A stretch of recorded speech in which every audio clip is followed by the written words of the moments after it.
অবশ্যই আশীর্বাদ করবেন এবং বাকি পরে যেমন আমাদের প্রকল্প যাচ্ছে প্রথম রবিবার একটু লেন্দি হচ্ছে সার্ভিসটা, কিন্তু মনে রাখবেন যে আমরা ঈশ্বরের আশীর্বাদ নিয়ে তবে এখান থেকে যাব। খাওয়া দাওয়ার ব্যবস্থা এখানে থাকে প্রত্যেক প্রথম সপ্তাহেতে। আজকে আপনার জন্য লাঞ্চ প্যাকেট থাকবে। আপনার চিন্তা কোনো বিষয় নিয়ে বাড়িতে গিয়ে রান্না করতে হবে এইসব ব্যাপার নেই। আপনি এখানেই প্রভু আপনার যেমন স্পিরিচুয়াল ফুডের ব্যবস্থা করেছেন বাক্যের মধ্যে দিয়ে, আপনার দৈহিক খাবারের মধ্যে ব্যবস্থা করেছেন। প্রভু ধন্যবাদ। আসুন আমরা এই সময়তে বাক্য থেকে আমরা করব প্রথম তিমথিও তার কত অধ্যায় কে বলবে?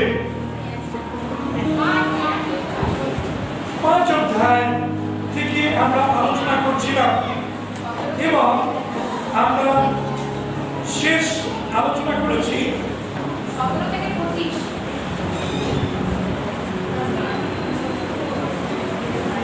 17 থেকে 25 পদ পর্যন্ত আমরা কি ধরনের দেখেছিলাম?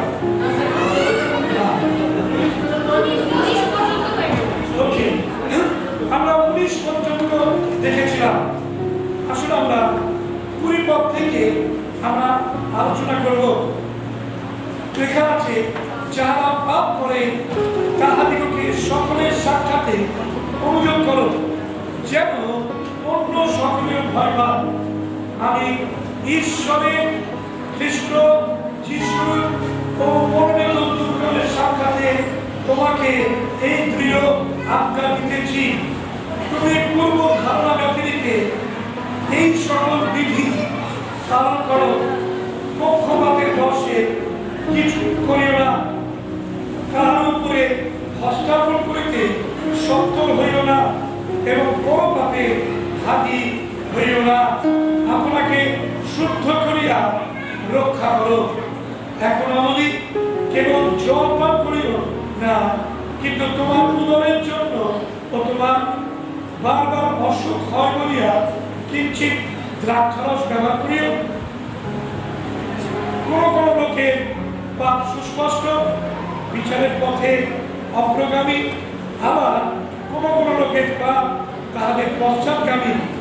সৎকর্ম প্রথম সুস্পষ্ট, আর যাহা যা অন্যবিধ সেগুলিও গুপ্ত রাখিতে পারা যায় না। ওকে, আসলে আমরা আলোচনার মধ্যে আমরা যাই। ওকে, আমরা গত রবিবার দিন যে দেখেছিলাম প্রাচীনদের বিষয়তে, প্রাচীনদের এবং পালকদের শাসন করার বিষয়তে ঈশ্বরের বাক্য কিছু কিছু নীতি এবং পরামর্শ দিয়েছে। আর সেই নীতি এবং পরামর্শগুলো আমরা খানিকটা শুনেছি। আজকে আমরা রিপিটেশন আমরা দেখব। ওকে, প্রথমত প্রাচীনদের কর্তব্য।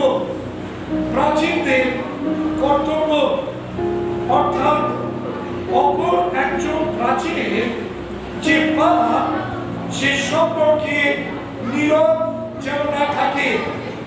আমি আবার বলছি, প্রাচীনদের কর্তব্য এবং অপর প্রাচীনদের পাপ সম্পর্কে প্রাচীনেরা যেন নীরব না থাকে।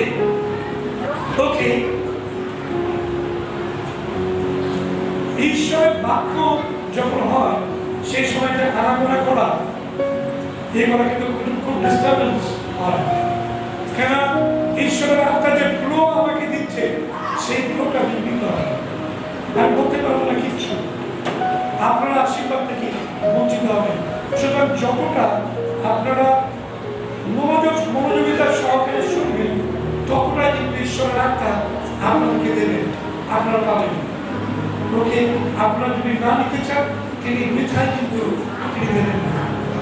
তবে আপনাদের নিয়ম নির্ভর করছে যে প্রভু কি আশীর্বাদ আজকে আপনার জন্য আমার জন্য রেখেছে। আমরা অন্যের আশীর্বাদ চুরি না করি।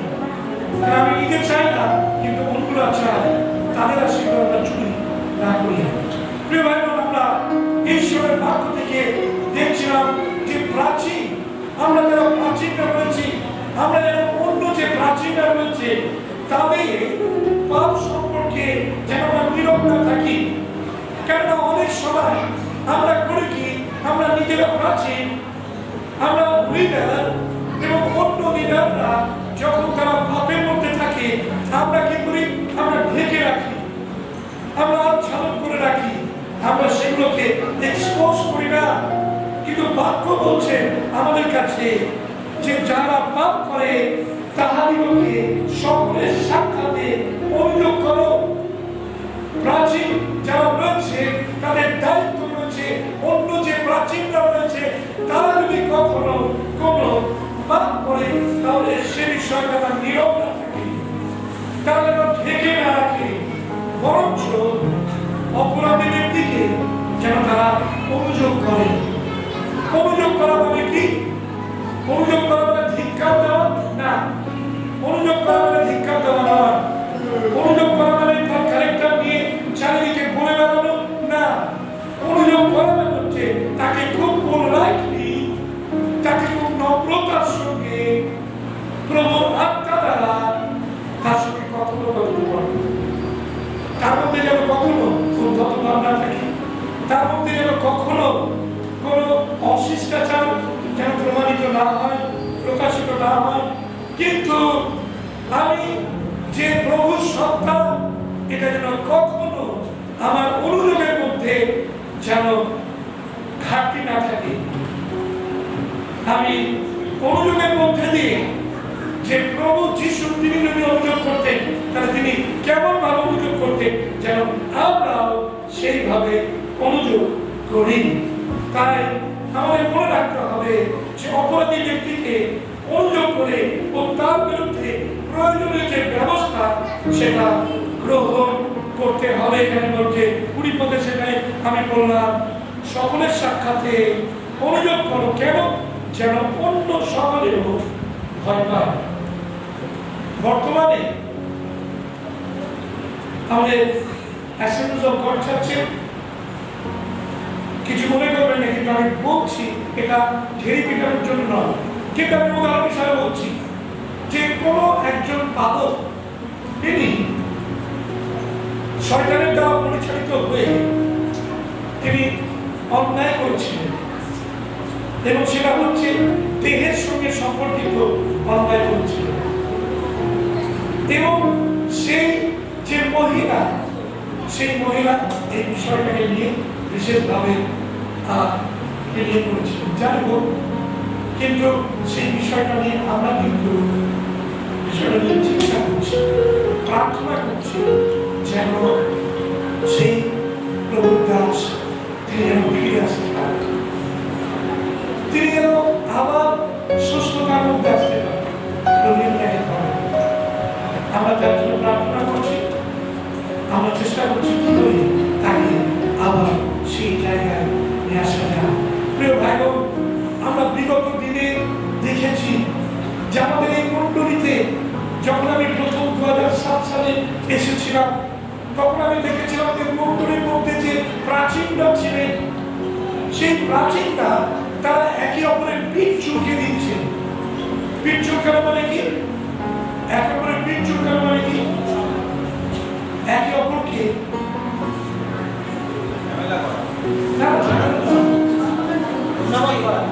একে অপরকে আরাম দিচ্ছে। চুলকে দেওয়া মানে যদি প্রচন্ড চুলকায় পড়ে যায়, সেটা যদি কেউ চুলকে দেয় তাহলে কেমন লাগে? ঠিক সেই রকম একে অপরের পিঠ চুলকে দিচ্ছে, তাহলে কি হবে? সেটা না বেশ উপশম হয়ে আর ইরিগেশন ফিলিং হবে না। হ্যাঁ, ঢেকে দেওয়া, একে অপরের দোষ ঢেকে দিচ্ছে। এইরকম আমি এসে দেখলাম যে ঠিক এই জিনিসটা সোনাপুর মন্ডলীর মধ্যে রয়েছে এবং সোনাপুর মন্ডলীতে আমি দেখলাম এটা ঠিক নয়। ঈশ্বরের বাক্যবাহিত বিষয় যেটা চলছে এতদিন চলে এসছে। আমি প্রথমেই আমি হস্তক্ষেপ করলাম যে যে প্রাচীন মন্ডলীতে এই ব্যারিচারের মধ্যে রয়েছে অথচ মন্ডলীতে প্রধান আসন নিয়ে বসে রয়েছে, সকলে খুব ইম্পর্টেন্স দিচ্ছে। আমি তাকে বললাম যে আপনি স্টেপ ডাউন করুন,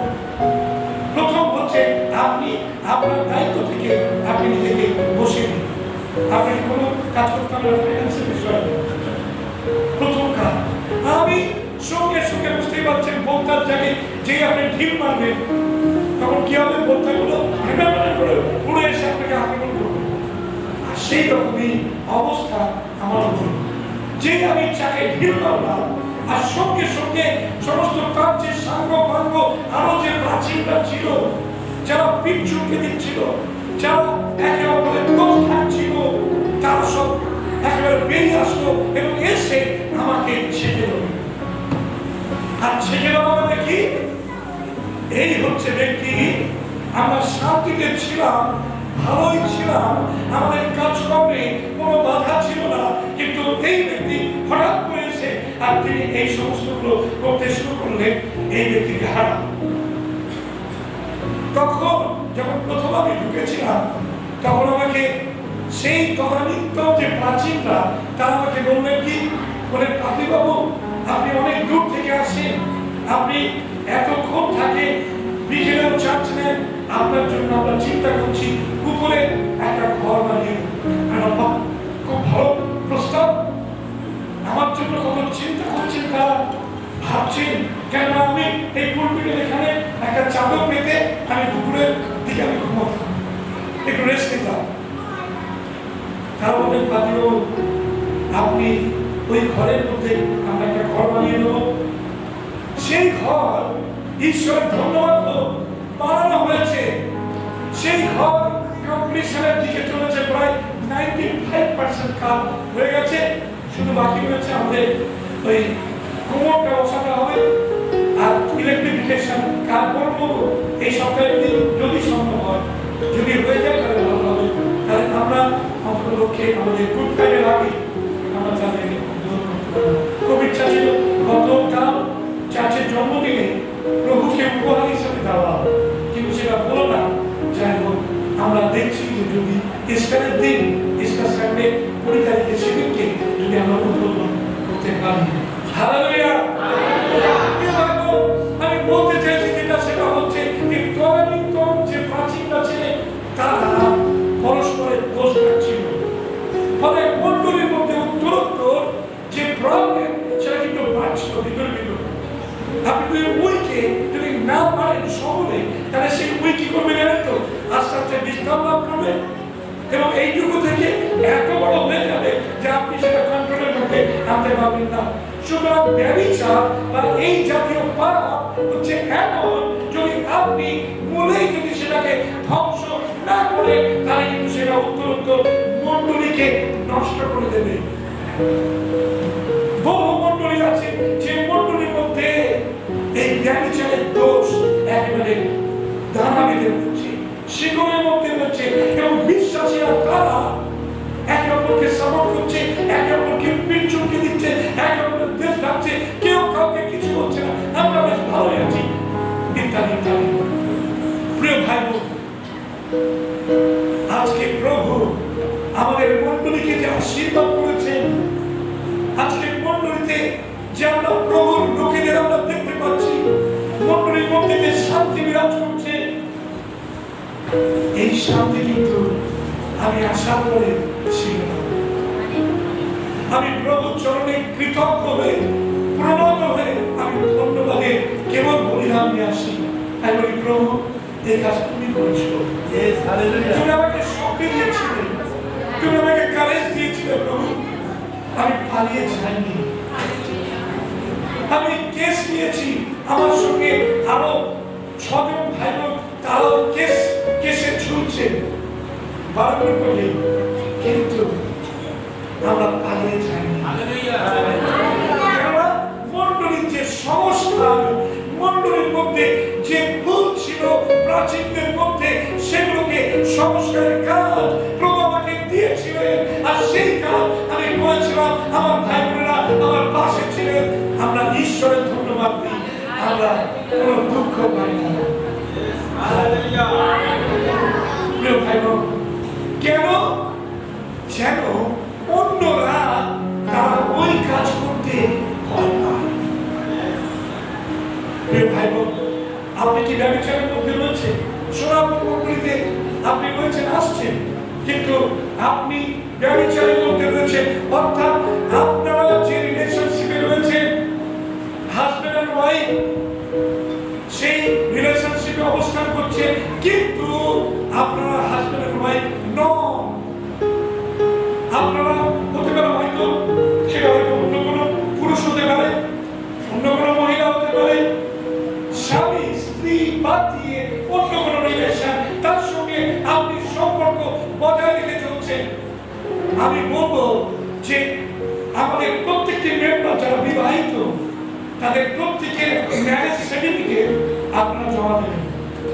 আমি প্রত্যেকটি মেম্বারে যারা বিবাহিত তাদের প্রত্যেকের আমি ফ্যামিলি ব্যাকগ্রাউন্ড জানতে চাই। যারা পুরনো আছেন তাদের নিয়ে আমার সমস্যা নেই, কিন্তু যারা নতুন আসছেন, তাদের রিসেন্ট আসছেন, তাদের আমি ম্যারেজ সার্টিফিকেট আমি দেখতে চাই। প্লিজ জমা দেবেন। কেন বলছি? তার কারণ তার মধ্যে দিয়ে আপনারা যে সঠিক সম্পর্কের মধ্যে অবস্থান করছেন, আপনারা যে ব্যভিচারের মধ্যে অবস্থান করছেন না, সেটা বালক হিসাবে আমার দেখা দরকার রয়েছে বলে আমি মনে করি।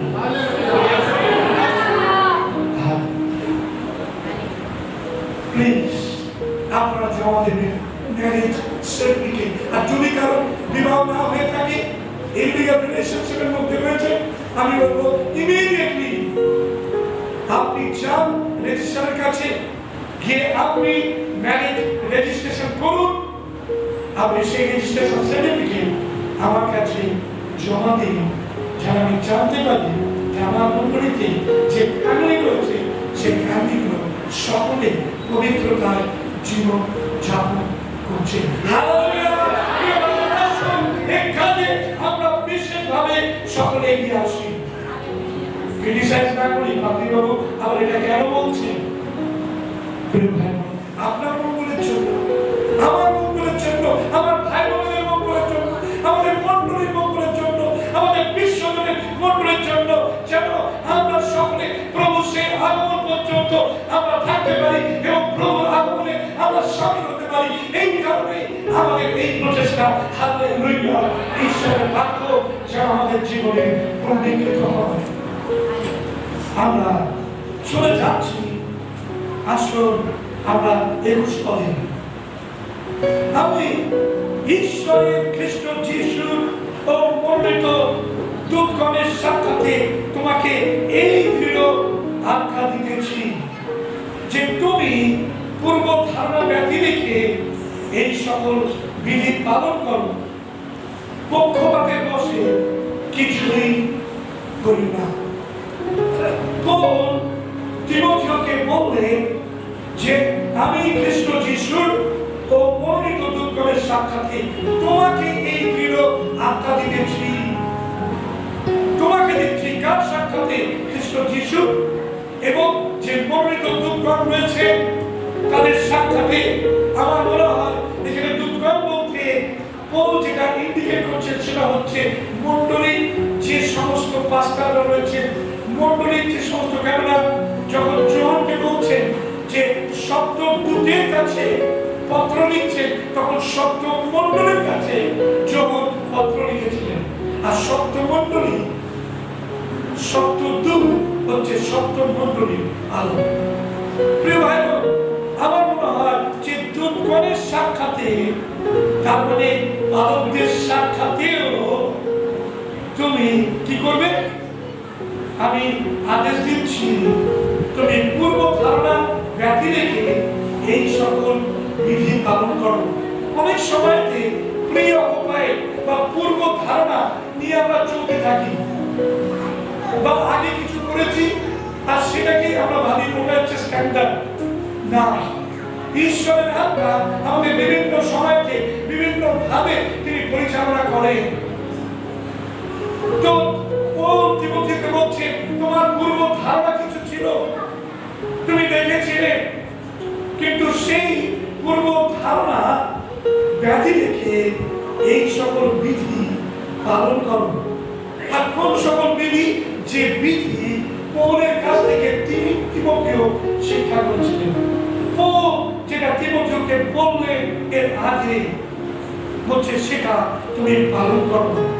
এবং পক্ষপাতের বশে তুমি কিছুই করিও না।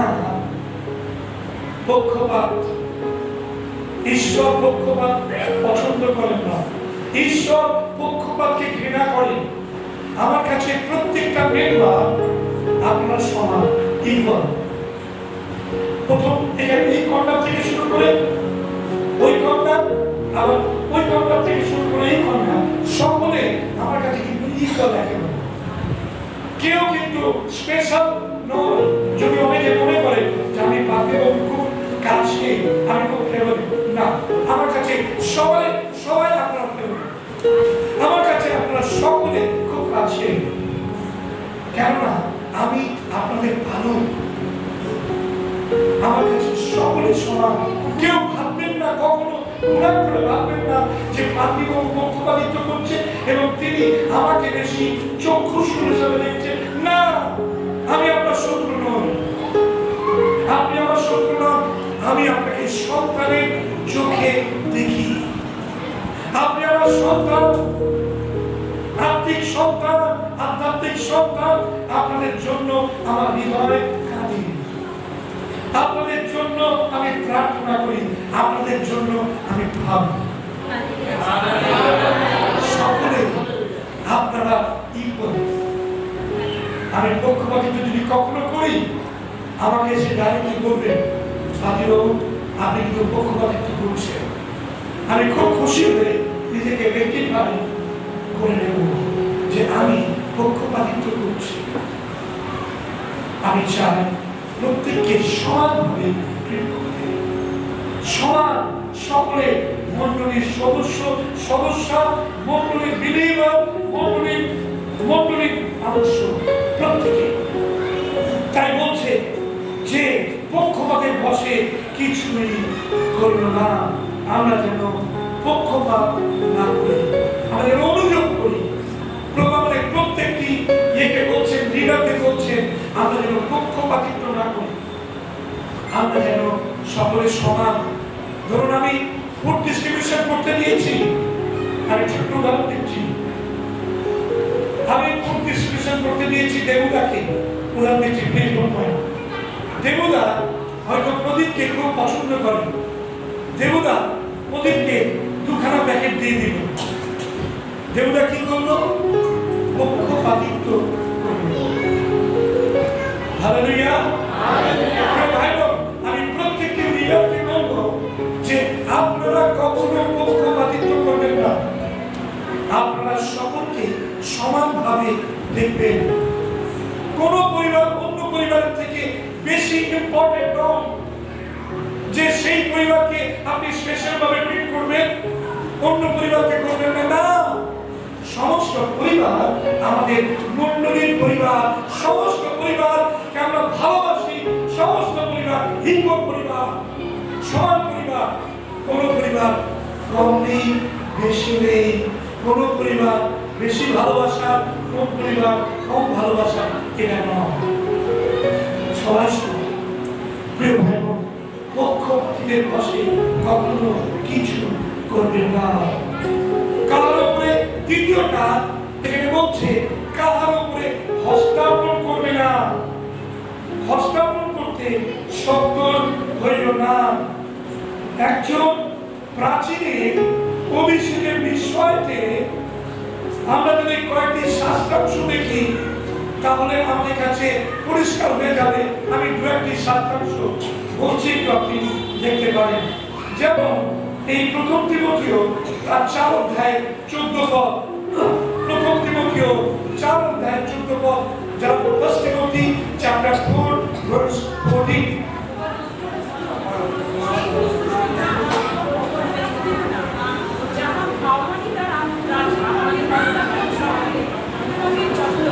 ওকে, কেউ আমরা একজনই পড়বেন, আমরা পবিত্র কিংবা উজ্জ্বলনী বা এস্থার, তারাই কেউ এস্থার আছে। ওকে, তারাই তোমার অন্তরস্থ সেই ক্ষুদ্রতা অবহেলা করিও না, যাহা ভাবনানি দ্বারা প্রাচীন বর্গের হস্তান্তর সহকারে তোমাকে দত্ত হইয়াছে। ওকে, এখানে দেখুন অভিষেকটা কাদের দ্বারা? ভাবানীদের দ্বারা। তাই বলছি তোমার সেই অন্তরস্থ সেই অনুগ্রহ অবহেলা করিও না, যা ভাবানী যারা প্রাচীন বর্গের হস্তাপন দ্বারা তোমাকে দত্ত করেছে। প্রাচীন যারা মন্ডলী তারা হস্তাপন করেছে। আমি অনেক সময় বলি আপনার হাত তুলে দিন। আমাদের তার জলদীক্ষা হলো প্রাচীন যারা ছিলেন তাদেরকে বললাম যে তাদের সঙ্গে হস্ত মর্দন করে তবে তারা যাবে, হাত মিলিয়ে তবে যারা উইশ করবে প্রাচীনরা। প্রাচীন তার মানে কি প্রাচীনদের অভিষেকের একটা বিশেষ ব্যাপার রয়েছে। প্রাচীনরা প্রার্থনা করবে এটা একটা বিশেষ ব্যাপার রয়েছে বাইরে বলছে। কিন্তু সেই প্রাচীনরা যে অভিষেক পেয়েছে কার কাছ থেকে? অন্য প্রাচীনদের কাছ থেকে, ঈশ্বরের কাছ থেকে তারা সেই অভিষেক পেয়েছেন। আর একটা শাস্ত্রাংশ পড়া যায় প্রেরিতের কার্যবিবরণী তার 6 অধ্যায় 6 পদ, Acts chapter 6 verse 6। তাহারা ইহাদিগকে প্রেরিতগণের সম্মুখে উপস্থিত করিল এবং তাহারা প্রার্থনা করিয়া ইহাদের উপরে হস্তার্পণ করিল। ওকে, প্রেরিতগণের কাছে উপস্থিত করলেন এবং তাদের উপরে হস্তার্পণ করলেন, হাত রাখলেন এবং অভিষেক দিলেন। কাদের? ডিকনদের। ডিকানদের অভিষেক দেওয়া হলো কারা? প্রেরিতরা তারা দিলেন।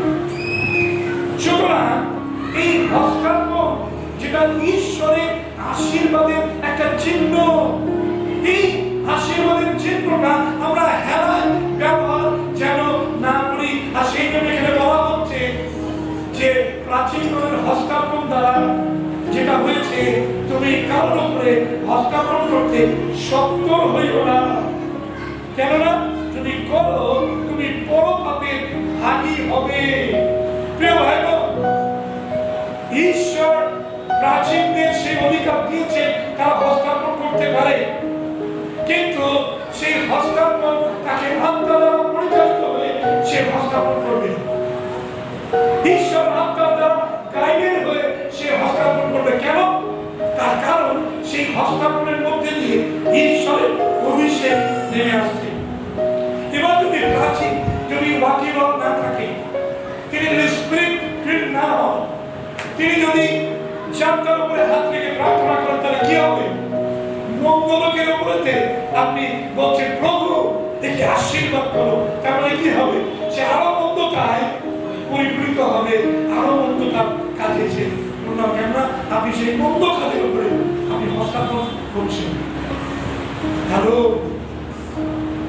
আমরা হস্তার্পণ করতে যেন শক্ত না হই, কেন তার মধ্যে দিয়ে আমরা সেই ব্যক্তি যার উপরে আমি হস্তার্পণ করছি আর সেই ব্যক্তির যে কুকর্ম তার শিক্ষা সেটা রিটার্ন করবে আপনার জীবনে, পরপাতে আপনি ভাগী হবেন। প্রভু বলবেন এটা কি করেছো তুমি, এটা কি করেছো তুমি, তার জন্য প্রার্থনা করেছো।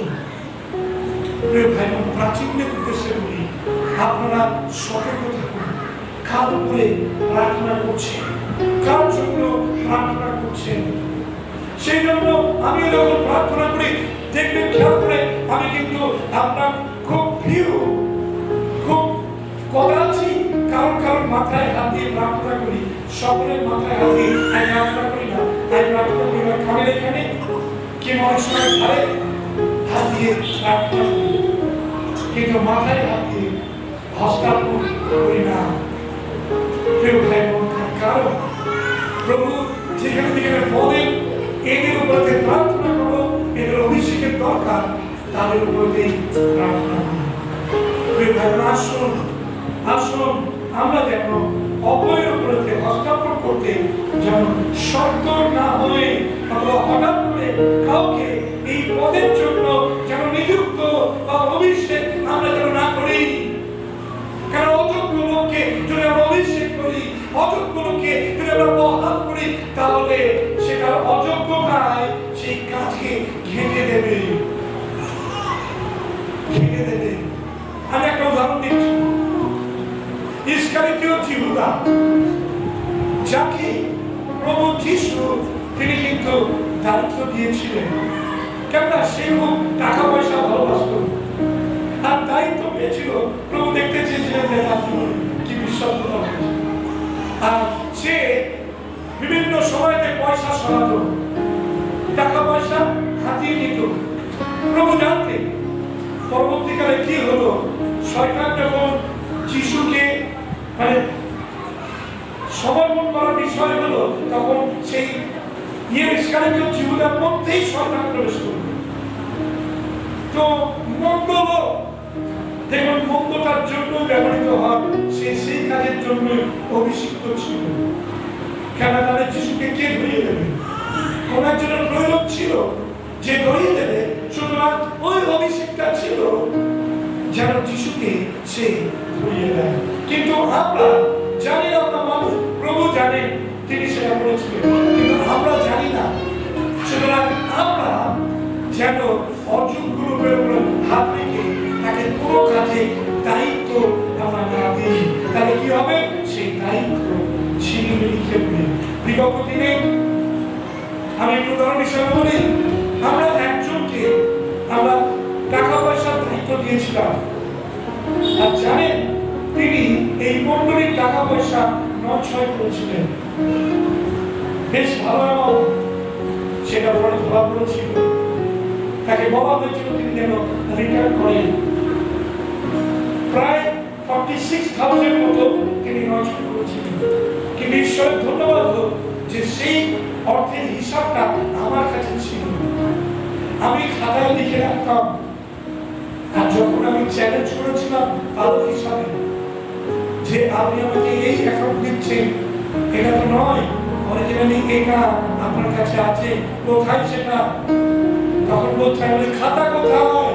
তখন তিনি বলছেন যে ওই খাতাটা আমি আমার ছেলেকে দিয়েছিলাম, আর আমার ছেলে এরোপ্লেন বানিয়েছে, এরোপ্লেন বানিয়ে কাগজের এরোপ্লেন বানিয়ে এরকম করে ছুঁড়েছে, আর সেটা সব করে জানলা দিয়ে বেরিয়ে আর সব বাইরে থেকে কোথায় চলে গেছে আমি কিছু জানি না।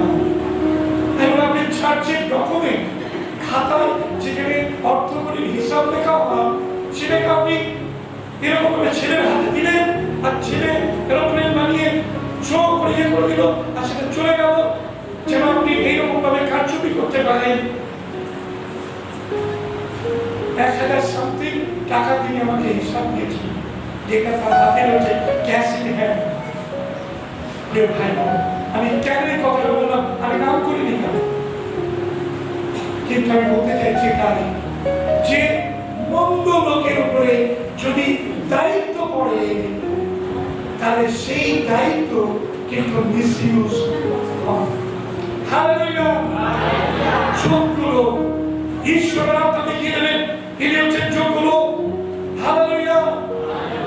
যখন সময়ের অভিষেক করছেন, আর তখন সেই দাউদ আসা বাকি ছিল, আর সেই দাউদের পরিবারে, যিশয়ের পরিবারে এক এক করে ছেলেরা আসছে, সময়ের ভাব দিয়ে গেছেন। তিনি সেই অভিষেক করছে যে একজন ঈশ্বরের রাজা দরকার, মনোনীত রাজা। সেই মনোনীত রাজাকে মনোনয়ন করতে গেছেন যিশয়ের পরিবার থেকে। প্রথম ছেলে গেল, দ্বিতীয় ছেলে গেল, ঈশ্বর বললেন না নাই আমার 7টা ছেলে চলে গেছে। এবার সময় ভাবছেন কি করব?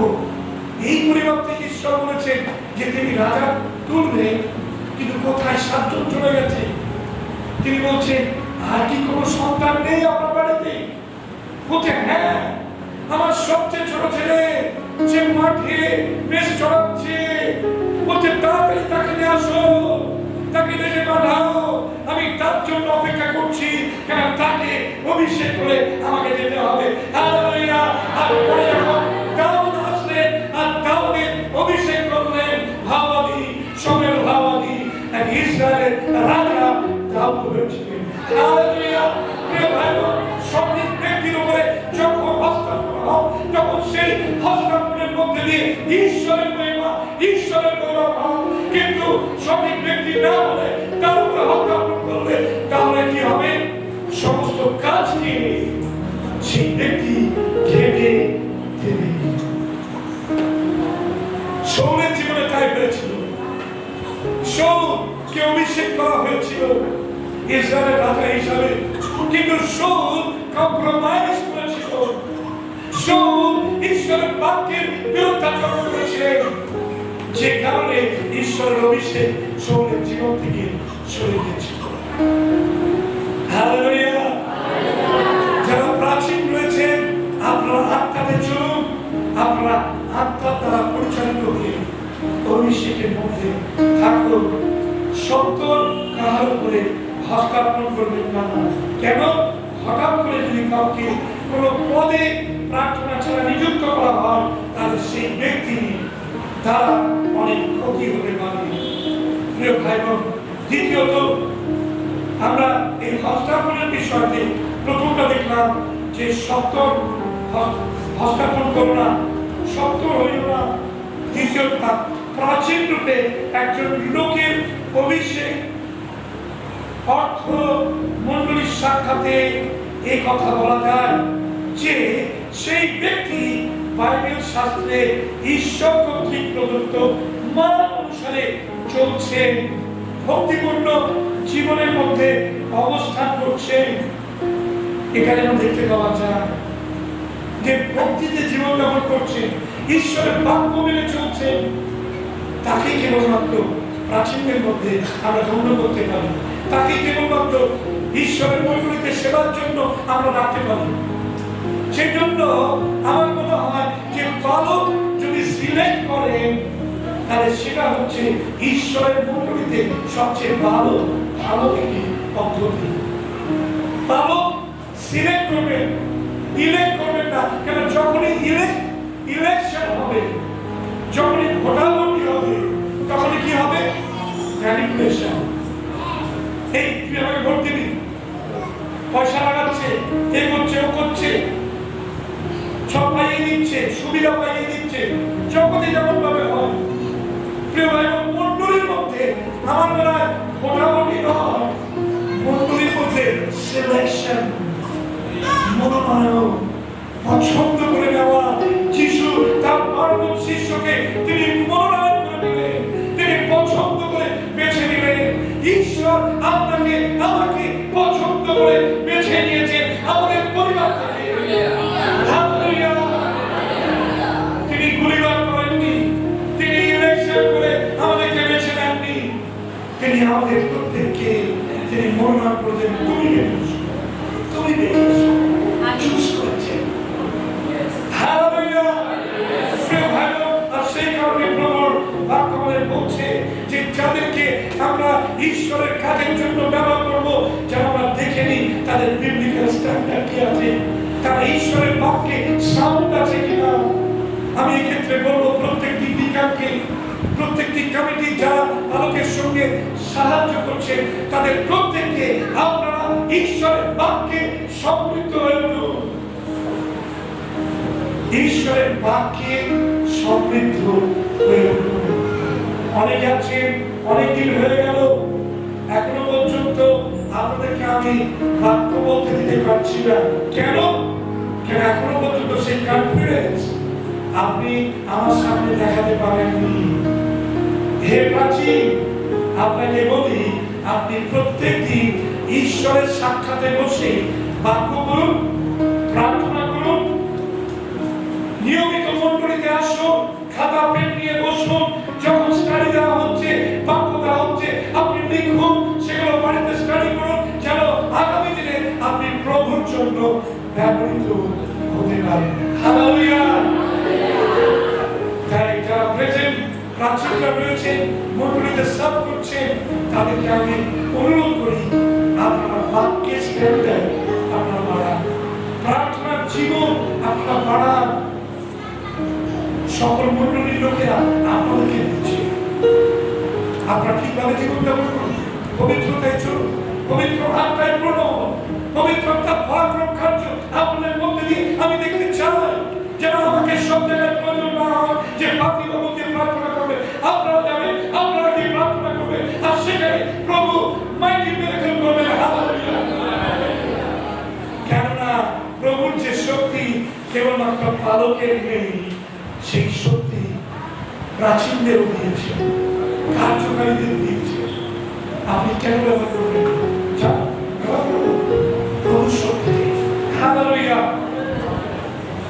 তৃতীয়, কোন মণ্ডলী যদি এই ধরনের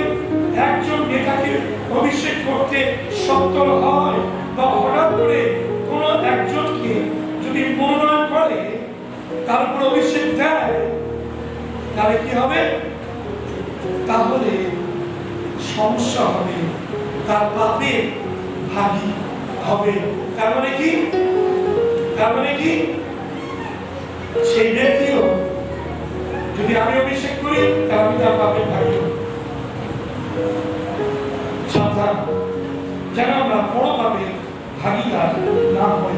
ওদের পরামর্শ আপনাকে শুদ্ধতা রক্ষা করে চলা, আপনি আমি যেন শুদ্ধতা রক্ষা করে চলি। এমন কোন লোককে এই পদের জন্য বেছে নেওয়া উচিত নয় যে লোক একজন পালক হওয়ার যোগ্য নয়, লিডার হওয়ার যোগ্য নয়, প্রাচীন হওয়ার যোগ্য নয়। তাকে যেন আমরা কখনো বেছে না নিই। প্রভু আমাদের সাহায্য করুন। আমরা শেষের দিকে চলে গেছি। আপনাকে শুদ্ধ করে রক্ষা করুন। 23 পদ এখনো বলি, কেবল জলপান করিও না, কিন্তু তোমার উদরের জন্য ও তোমার বারবার অসুখ হয় বলিয়া কিঞ্চিৎ দ্রাক্ষারস ব্যবহার করিও। ওকে, এখানে এই পদটার ক্ষেত্রে অনেকে মিস ইন্টারপ্রিটেশন করেন। আর সেটা কি? সেটা হচ্ছে যে তারা কি বাইবেল বলছে যে আমরা দ্রাক্ষারস খেতে পারি বা আমরা মদ্যপান করতে পারি? অনেকে মিস ইন্টারপ্রিটেশন করে বলে যে বাইবেল বলছে মদ্যপান করা যায় না। কিন্তু প্রিয় ভাই বোন, বাইবেল কিন্তু এই কথা বলছে না। মদ্যপান করার বিষয়তে বলেনি।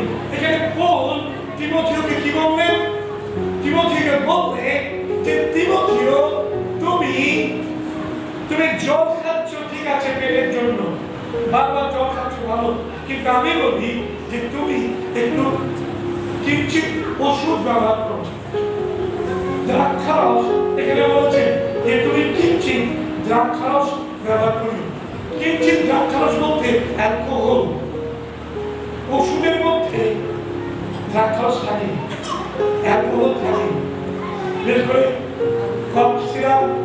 কাপ সিরাপে থাকে, অন্যান্য বিভিন্ন ড্রাগ রয়েছে, সেগুলোর মধ্যে মেন্টাল যে ওষুধগুলো রয়েছে, মানসিক রোগী যারা যাদের ঘুমোতে হবে অনেক বেশি, তার মধ্যে কিছু ড্রাগ থাকে। তো এই যে অ্যালকোহল, এটা থাকে সামান্য পরিমাণে, কিঞ্চিৎ, যেটা আমাদের শরীরের জন্য ভালো, কিন্তু সেগুলো আমাদের জীবনে মাতলামি আনে না, মাতলামি আনে না, আমরা মাতাল হয়ে যায় না।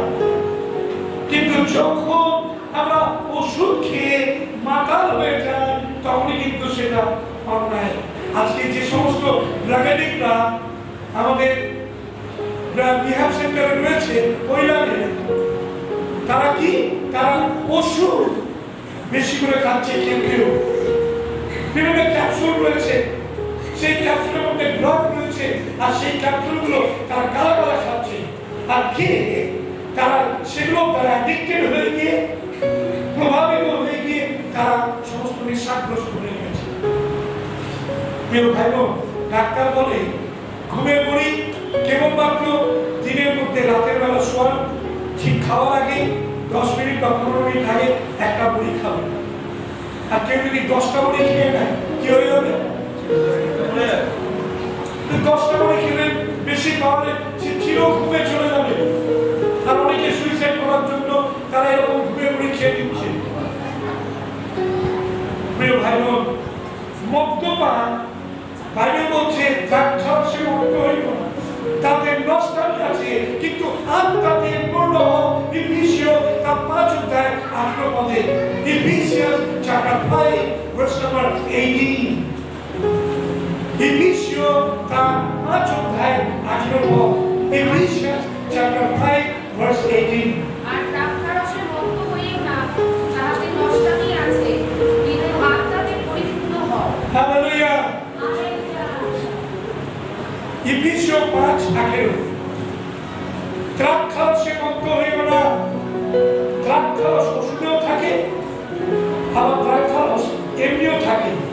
আপনি যদি এমনি ওষুধ নয় কিন্তু দ্রাক্ষারস যদি অনেক খান, তাহলে আপনি মুক্ত হয়ে যাবেন, আর সেটা আপনার জীবনে নষ্টামিতে নিয়ে যাবে। আপনি যদি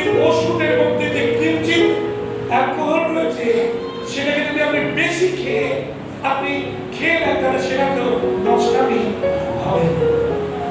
তাহলে কি বিষয় আমি বলছি, আমরা বুঝছি যে পৌল বলছে যে তুমি তোমার পেটের জন্য তুমি কিঞ্চিৎ দ্রাক্ষারস খেতে পারো, তার মানে সেটা তোমার পেটের জন্য ভালো। কিন্তু তিনি বলেননি যে গাদা গাদা খাও, অনেক অনেক খাও, লিটার লিটার খাও, তিনি বলেননি। তিনি বলছেন কিঞ্চিৎ। কিঞ্চিৎ মানে কিঞ্চিৎ কথা মানে কত কিঞ্চিৎ, একটু খাবে, এক চামচ, এক চামচ নামাই মতো সামান্য একটু হয়তো ফিঙ্গার টিপসের মধ্যে আছে এইটুকু কিঞ্চিৎ। কিঞ্চিৎ দিয়ে বঞ্চিত করো না, কিঞ্চিৎ মানে একটুখানি। প্রিয় ভাই বোন, সেটাই বলেছিলেন ইয়েকে,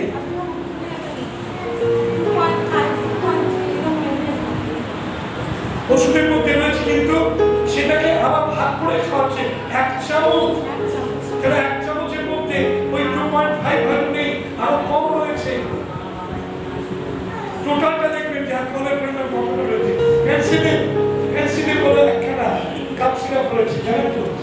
পেন্সিলিন সেটা হচ্ছে আমাদের ইয়েতে নাগাল্যান্ডে সেটা ব্যান হয়ে গেছে। নাগাল্যান্ডে পেন্সিলিন বিক্রি হয় না, প্রেসক্রিপশন ছাড়া। আমাদের এখন পশ্চিমবঙ্গেও পেন্সিলিন আপনি প্রেসক্রিপশন ছাড়া কিনতে যাবেন, আপনাকে দেবে না। কেন বলুন তো? পেন্সিলিনে অ্যালকোহলের পরিমাণ অনেক বেশি। অনেকে আজকে ওই পেন্সিলিন এক বোতল খেয়ে নিল, একটু একটা বোতল 3 দিন 4 দিন ধরে ঘুমাবে।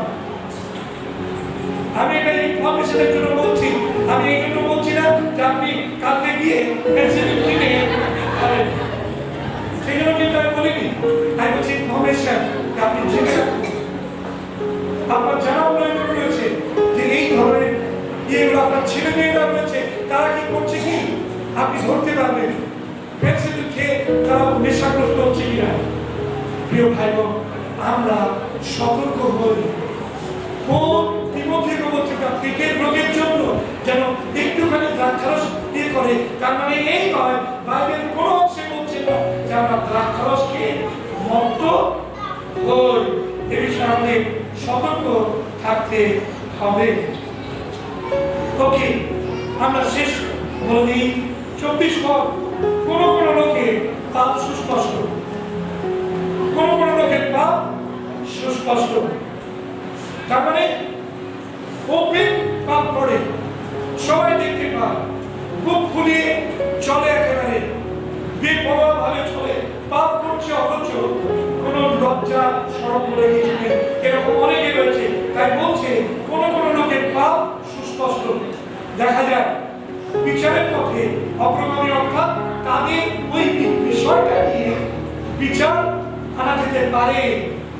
মণ্ডলীর মধ্যে দেখা যায়, মণ্ডলীর মধ্যে বিচার আনা যেতে পারে যদি দেখা যায় সুস্পষ্ট কোন পাপ। দ্বিতীয় ক্যাটাগরি বলছে কারো কারো কি আছে, লোকের পাপ তাহাদের পশ্চাৎগামী। তার মানে আবার কোন কোন লোকের পাপ তাদের পশ্চাৎগামী। তার মানে কি? তার মানে তারা গোপনে পাপ করে, পিছনে রয়েছে পাপ আর তারা এগিয়ে যাচ্ছে। পাপ কিন্তু পিছনে রয়েছে, সামনে ধরা পড়ছে না, কিন্তু সামনে ধার্মিক, কিন্তু পিছনে কিন্তু তার জীবনটা কিন্তু পাপের জীবন। রাতের বেলা হলে যেই সূর্য ডুবে যায় আর তখন তার অরিজিনাল একটা চেহারা ধরা পড়ে। দিনের বেলা ধরা পড়ে, দিনের বেলা সাদা ধুতি সাদা পাঞ্জাবি পরে একেবারে সুপুরুষ। রাতের বেলা যেই হবে তখন দেখা যাবে আর ধুতিও নেই, তখন লুঙ্গি পরে একেবারে ঘুরে বেড়াচ্ছে তোলা রায়কারীর মতো। তারা বলছে পাপ তাদের পশ্চাৎগামী। মণ্ডলীর মধ্যে যদি এই ধরনের ব্যক্তিরা থাকে, যারা মুখোশ নিয়ে চলছে, যারা পাপকে পিছনে রেখে সামনে যারা চলছে, তাদেরকে পয়েন্ট আউট করতে বলছে, তাদেরকে দেখো, চিহ্নিত করো। তারপর বলছে 25 পদে সৎকর্ম তদ্রূপ সুস্পষ্ট। তাহলে পাপ যেমন কারো কারো ক্ষেত্রে সুস্পষ্ট,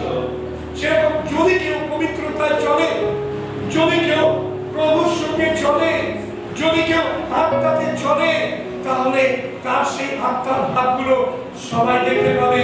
হালেলুয়া। তারা ভাববানি করবে, তারা প্রার্থনা করবে, মানুষ সুস্থ হবে, তারা প্রার্থনা করবে, রোগীরা সুস্থ হবে, তারা প্রার্থনা করবে, ভূতগ্রস্ত লোকেরা ভূতের হাত থেকে মুক্ত হবে। তাদের কাজের মধ্যে দিয়ে তারা প্রমাণ করবে সেটা সুস্পষ্ট যে তারা প্রভুকে জীবনযাপন করছে। তাদের সব কর্ম সুস্পষ্ট দেখা যাবে। আর যাহা যা অন্যবিধ অর্থাৎ দেখা যাচ্ছে না, সব কর্ম দেখা যাচ্ছে না, সেটা বলছে সেগুলি গুপ্ত রাখিতে পারা যায় না। কেননা ঈশ্বরের বাক্য বলছে আত্মা সকলই অনুসন্ধান করে। মাংস সবকিছু প্রকাশ করে না, কিন্তু ঈশ্বরের আত্মা সমস্ত কিছুই প্রকাশ করে। যখন ভাববানি হয় তখন আপনি মনে করবেন না যে মন করা কিছু কথা পাদ্রীবাবু বলছেন আর হলো কিছু ব্লাবলা কিছু বলছেন। যদি কেউ মনে করে আপনি কিন্তু ভুল করছেন, আপনার জীবনে আপনি কিন্তু পাপকে পিছনে রেখে চলছেন। প্রভু কি বলছেন, আজকে তিনি কি বলেছেন, আপনি কি মনে রেখেছেন? আপনি কি সতর্ক হচ্ছেন? ঈশ্বর কখনো এমনি এমনি কখনো শুনতে কথা বলেন না। তিনি যখন কমিউনিকেশনের মধ্যে কাউকে দেখতে পান আর তখন তিনি সেটা পয়েন্ট আউট করেন। তাহলে আমি নাম ধরে বলবো,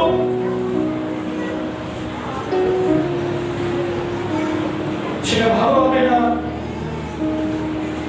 সেই জন্য ইন জেনারেল বলা হচ্ছে, তার মানে এটা আপনি ধরে নেবেন না যে ঈশ্বর তার দাসের কাছে ব্যক্ত করছেন না। আপনি ভাববেন না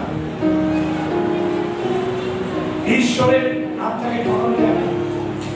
ঈশ্বরের আত্মা সকল কিছু অনুসন্ধান করতে সাহায্য করে।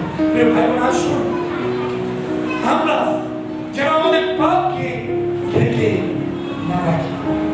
কেবলমাত্র প্রভু যিশু খ্রিস্টের রক্ত আমাদের সমস্ত পাপ থেকে শুচি করে। যিশুর রক্ত কেবলমাত্র আমাদের পাপ থেকে মুক্ত করে। প্রিয় ভাই বোন, আসুন আমরা যেন পাপ থেকে মুক্ত হতে পারি। দেবুরা একটু আসতে, দেবুরা অ্যাটেনশন কিন্তু চলে যাচ্ছে। যেগুলো করেছেন বন্ধ রাখুন। ওদিকে একটা এক্সট্রা গেছে, ওদিকে একটা এক্সট্রা গেছে, একটা এক্সট্রা গেছে। দেখুন খেয়াল করুন।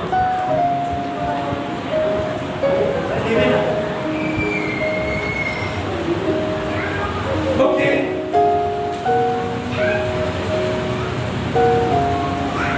দেবুরা আপনার আসলে তিন কাপড় আপনি বলুন। অ্যাটেনশনটাই হয়ে যাচ্ছে। ওকে, যেগুলো তো বেঁচে দেখে সেগুলো। ওকে, সো আসুন আমরা ঈশ্বরের চরণে আমাদের জীবনকে সমর্পণ করি। মণ্ডলীকে যেন প্রভু যিশু অনুরাগ কুমারী নায়িকাকে দেখতে পান। মণ্ডলী যেন খ্রিস্টের সঙ্গে যেতে পারে। আমাদের উদ্দেশ্য হচ্ছে তাই। মণ্ডলী মানে এটা নয় একটা স্ট্রাকচার তৈরি করে কিছু মানুষের ভিড় করা, কিছু হই হুল্লোড় করা। না না না, এটা মণ্ডলী নয়। মণ্ডলী হচ্ছে পবিত্রতা, খ্রিস্টের অনুকরণে, খ্রিস্টের মতো জীবনযাপন করবে, যেখানে ঈশ্বর রাজ্যকরণ হবে, যেখানে অলৌকিক কাজ হবে, যেখানে মানুষ কাতারে কাতারে ঈশ্বরের মন্দির কাঁদবে, ঈশ্বরের রাজ্য গঠিত হবে। হালেলুয়া। প্রভু আমাদের সোনাপুর মণ্ডলীকে প্রত্যেকটি মিলিয়ে রাখবেন। তিনি করুন, তার পর্দায় পূর্ণ করুন, তার আত্মায় পূর্ণ করুন। প্রভু চান সারা সবাই ঈশ্বরের আত্মায় আসলে যোগ্য। প্রভু যাচ্ছে মণ্ডলীকে তুমি যে বাক্য আমাদের দিচ্ছ, প্রভু তার জন্য তোমাকে বিশ্বাস করতে হলো।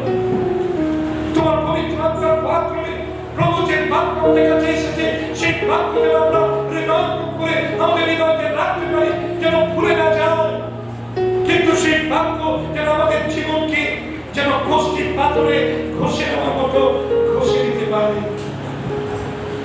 প্রভু যাদের জীবনে গোপন পাপ অবস্থান করছে, অনিয়মিত ভাবে যা চলছে, প্রভু তোমার কাছে প্রার্থনা করি তারা যেন সেখান থেকে বেরিয়ে আসতে পারে। প্রভু তুমি অনুগ্রহ করো। তোমার এই চরণতলে প্রার্থনা করি যেন প্রভু আমাদের মণ্ডলীর প্রকৃতি ভ্রাতা ভগ্নী তারা যেন সুচিতায় জীবন যাপন করতে পারে। প্রভু ধন্যবাদ দিই যে তুমি প্রার্থনা শুনলে। এখন আমরা ভোজের দিকে যাব। তুমি এই প্রভুর ভোজে আমাদের সকলকে আশীর্বাদ প্রদান করো। ধন্যবাদ জানাই প্রার্থনা শুনলে। বিরতি প্রার্থনা